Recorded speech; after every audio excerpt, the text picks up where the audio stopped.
इस वीडियो में हम ये जानेंगे कि इजहार हलक़ी किसको कहते हैं और कैसा पढ़ना चाहिए।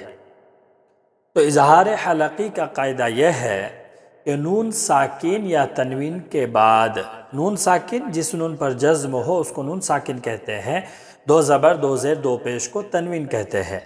तो नून साकिन या तनवीन के बाद हुरूफ हलक़ी, हुरूफ हलक़ी हमज़ा हा, आइन हा, गैन खा में से कोई भी हर्फ आए तो इजहार हलक़ी होगा।